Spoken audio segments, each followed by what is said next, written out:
প্রধান নির্বাচন কমিশনারের সঙ্গে বৈঠক করছেন জাতিসংঘের আবাসিক প্রতিনিধি। এই মুহূর্তে নির্বাচন কমিশনার আছেন সহকর্মী মেহেদী হাসান, সরাসরি যাচ্ছি তার কাছে।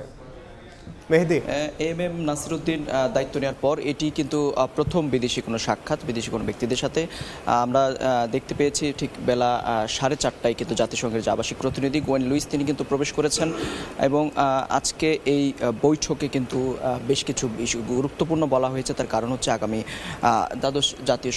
আগামী নির্বাচন, জাতীয় সংসদ নির্বাচন কিন্তু বেশ গুরুত্বপূর্ণ ভূমিকা রাখবে আজকের এই আলোচনা, এমনটা কিন্তু আমাদেরকে জানানো হয়েছে। তবে একটু জানিয়ে রাখি যে এর আগে কিন্তু 3:30টায় তার এখানে প্রবেশ করার কথা থাকলেও কিন্তু ঠিক আমরা দেখতে পেয়েছি 4:30টায় কিন্তু তিনি এখানে প্রবেশ করেছেন এবং ঠিক এম নাসিরউদ্দিন তিনি কিন্তু তাদের সাথে বৈঠকে বসেছেন এবং ঠিক 5টা নাগাদ কিন্তু তাদের বৈঠকটি শেষ হওয়ার কথা থাকলেও এখন পর্যন্ত কিন্তু তিনি শেষ হয়নি বৈঠকটি ভেতরে চলছে। তবে বৈঠক শেষে হয়তো বা আমরা জানতে পারবো আসলে কি নিয়ে তাদের মধ্যে আলোচনা হয়েছে। তবে যতদূর এখন পর্যন্ত জানা যাচ্ছে যে আগামী নির্বাচন কিভাবে সুষ্ঠু করা যায় এবং সুষ্ঠু নির্বাচন এবং জনগণের মধ্যে যে আস্থা ফিরিয়ে আনা, ভোটাধিকার যে ফিরিয়ে আনা, সেই বিষয়গুলো নিয়ে কিন্তু আলোচনা হতে পারে এবং আরও কিছু বিষয় নিয়ে তাদের মধ্যে আলোচনা হতে পারে। তবে সেই বিষয়গুলো তিনি এই বৈঠকটি শেষ হওয়ার পরে এবং তিনি যদি গণমাধ্যমে কথা বলেন তবে সেই বিষয়টি নিয়ে আমরা বিস্তারিত তথ্য দিতে পারবো। একটু জানিয়ে রাখি যে এর আগে কিন্তু আজকেই কিন্তু প্রথম এই নির্বাচন কমিশনের কিন্তু আজকে প্রথম সভা অনুষ্ঠিত হয় এবং সেই সভাতে কিন্তু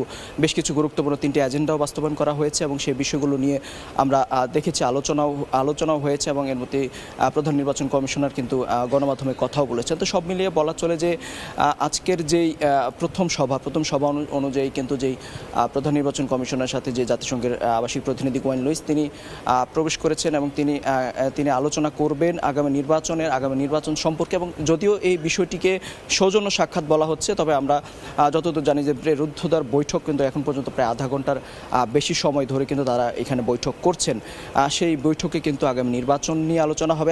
নির্বাচনের পাশাপাশি কিভাবে সুষ্ঠু করা যায়, ভোটাধিকার ফিরিয়ে আনা যায়, সেই বিষয়গুলো নিয়ে কিন্তু তারা আলোচনা করবেন, এমনটা কিন্তু আমাদের জানতে পেরেছি। তো এই ছিল নির্বাচন কমিশন ভবন থেকে আমার কাছে থাকা সবশেষ তথ্য। সরাসরি যুক্ত ছিলাম নির্বাচন কমিশন ভবনে।